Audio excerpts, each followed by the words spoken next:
Breaking news: Supreme Court strikes down Trump-era tariffs in a historic and far-reaching ruling, sending shockwaves through the nation's capital and beyond. The headline flashed across screens nationwide, signaling a seismic shift in American economic policy. In airports, coffee shops, and living rooms, people paused, eyes glued to the unfolding story. On the Supreme Court steps, protesters and union workers faced off, their signs and chants echoing the nation's divide. Some demanded protection for American jobs, while others called for free trade and global cooperation. Reporters jostled for position, waiting for the decision that would shape the future. The air was thick with anticipation, every eye searching for a sign from inside the marble halls. The court doors opened. A hush fell as the ruling was delivered. For a moment, time seemed to stand still as the nation awaited its fate. In a 6-3 decision, the justices struck down the president's unilateral tariff authority, calling it an unconstitutional overreach. The ruling reasserted Congress's power over trade, a move not seen in decades. For some, it was vindication, a long-awaited check on executive power. For others, especially those in manufacturing, it felt like a blow to American industry and a threat to their livelihoods. The nation held its breath, uncertain what would come next. The ruling's impact rippled from Wall Street to Main Street, leaving millions wondering how their lives would change. A small business owner from Ohio wept with relief. Her company, battered by retaliatory tariffs, finally saw hope. Years of uncertainty and layoffs had taken their toll, but now, she dared to imagine rebuilding.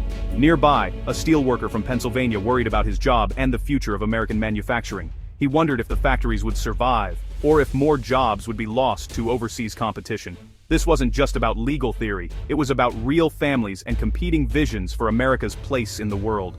Around kitchen tables, parents explained the news to their children, trying to make sense of what it meant for their futures. The Supreme Court's decision answered the constitutional question, but left deeper economic and social questions unresolved. Experts debated on television while citizens debated in the streets. Cheers and jeers outside the court signaled only the beginning of a new chapter. The ruling had drawn new battle lines in the ongoing struggle over America's economic future. The real conflict was just starting. Across the country, rallies and counter-protests erupted, as leaders on both sides vowed to keep fighting for their vision of America. Across the country, dinner tables echoed the same debates. Who should shape America's trade policy? Should it be the president, Congress, or the people themselves? The ruling was a turning point, but the story was far from over. As headlines rolled off the presses and analysts pored over economic data, the nation braced for the next phase of the struggle. The nation, divided yet hopeful, braced for what would follow. In the fading light, America stood at a crossroads, its future uncertain but its spirit unbroken. The Supreme Court's decision sent shockwaves through the financial markets, as investors and analysts scrambled to interpret the far-reaching consequences. The ruling was not just a legal milestone, it was a catalyst for immediate and dramatic economic change. The Dow Jones surged to its highest point in months, with traders erupting in cheers. Companies that rely heavily on global supply chains, such as major automakers and tech giants, saw their stocks soar as the threat of costly tariffs evaporated almost overnight. Wall Street celebrated the return of stability and predictability, with many investors optimistic about renewed international trade. But beneath the surface, not everyone was cheering. Domestic steel and aluminum producers, who had benefited from years of protective tariffs, saw their stocks plummet. Their protective shield was gone in an instant, leaving them exposed to fierce global competition.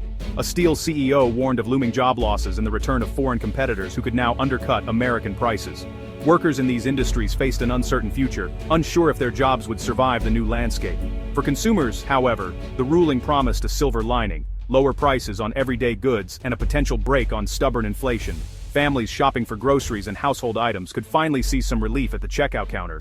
Retailers across the country pledged to pass these savings on to families, offering much-needed relief after years of rising costs and supply chain disruptions.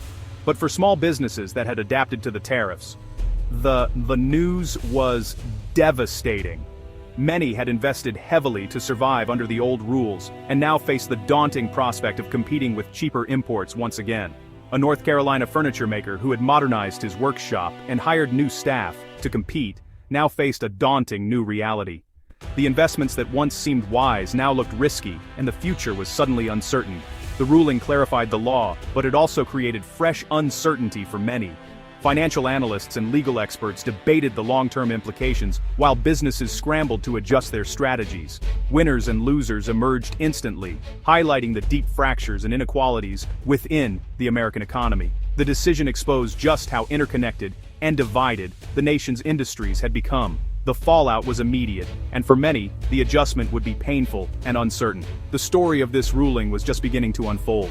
To grasp today's ruling, we must revisit the origins of the tariffs. The Trump administration invoked a Cold War-era law, arguing that foreign steel and aluminum threatened national security. Supporters saw the tariffs as patriotic, defending American industry and jobs. The policy was a pillar of the America First agenda, credited with reopening mills and rehiring workers in the Rust Belt. But critics warned tariffs would backfire, raising costs for American businesses and consumers. Retaliation was swift. China, the EU, Canada, and Mexico imposed their own tariffs, targeting U.S. exports. Farmers lost key markets overnight, and manufacturers faced soaring costs. Government aid tried to soften the blow, but many said it was no substitute for lost business. The tariff years deepened economic divisions, with benefits for some industries coming at a steep cost to others. The policy's legacy was a nation more divided than ever on trade. The legal battle wasn't about tariffs themselves, but about who holds the power to tax and regulate trade. The Constitution gives Congress, not the President, the authority over tariffs and commerce. The case challenged whether Congress had given away too much power through vague laws like Section 232. Plaintiffs argued the law let the President act without real limits, turning economic competition into a national security threat. The government countered that presidents need flexibility to respond to global challenges. Both sides invoked history and precedent, but the heart of the case was the balance of power. Unlikely alliances formed, with conservatives and liberals uniting against unchecked executive authority. The justices faced a stark choice: uphold decades of delegation or reassert Congress's primary role. Billions in commerce and the future of American trade law hung in the balance. The outcome would redefine the limits of presidential power.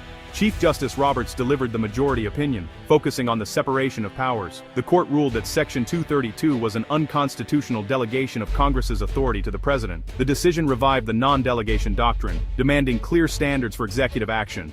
National security was deemed too vague to justify unilateral tariffs. The ruling voided billions in tariffs, effective immediately. Customs and Border Protection was ordered to stop collecting duties. The message to Congress, future trade authority, must be specific and limited. The dissent warned of chaos and argued that national security judgments belong to the president. But the majority's view prevailed, fundamentally altering American trade law. The ruling reasserted Congress's power and set a new standard for future delegations. The landscape of trade policy had changed overnight. The Supreme Court's decision unleashed a wave of reactions, exposing deep national divisions. The legal team behind the case hailed it as a victory for democracy and the rule of law. Free trade advocates and business groups celebrated, hoping for more predictable policies. Tariff supporters, especially in manufacturing, felt betrayed, calling it a blow to American workers. Farmers, caught in the crossfire, welcomed the end of uncertainty, but urged Congress to restore market access. In Congress, leaders split along party lines. Some praised the return of authority, others decried judicial activism. Small business owners expressed relief, while factory workers feared for their jobs. The ruling forced Americans to confront the real human costs of trade policy. Two Americas emerged, one hopeful for new opportunities, the other anxious about lost protections. The conversation about America's economic future had only just begun. The nation's next steps would shape millions of lives. The Supreme Court's decision reverberated worldwide. European and Asian allies welcomed the ruling, hoping for renewed cooperation and stable trade. Canada and Mexico saw it as a chance to strengthen economic ties without the threat of sudden tariffs. Allies viewed the decision as a pivot away from unilateralism and toward collaboration. China responded cautiously, blaming past U.S. actions for trade tensions and watching for real policy change. The world recognized the ruling as a potential reset, but remained wary of U.S. political gridlock. The tariff years had pushed some countries closer to China's orbit. Now, America had a chance to rebuild trust and lead on global trade rules. But the opportunity was fragile. The world was watching to see if the U.S. would seize it. America's domestic debates had global consequences. With the court's ruling, Congress must now decide the future of U.S. trade policy. Lawmakers are split. Some push for free trade and new agreements, others demand strong protections for American workers. The challenge is to find common ground between open markets and strategic protectionism. Congress must decide whether to replace Section 232 with a law that grants tariff authority under strict guidelines. Every detail will be fiercely contested by industry, unions, and foreign governments. The risk of inaction is high. Without new legislation, the U.S. could be left vulnerable in global trade. A policy void would create uncertainty for businesses and investors. The pressure is on for bipartisan consensus, but partisanship runs deep. The coming months will test whether Congress can tackle complex, high-stakes issues. America's economic future hangs in the balance. The Supreme Court's ruling marks a new chapter for the American economy, setting the stage for a period of significant change and reflection. The nation now faces a defining choice: seize this pivotal moment for bold reform, or risk falling into the familiar trap of political paralysis and missed opportunities.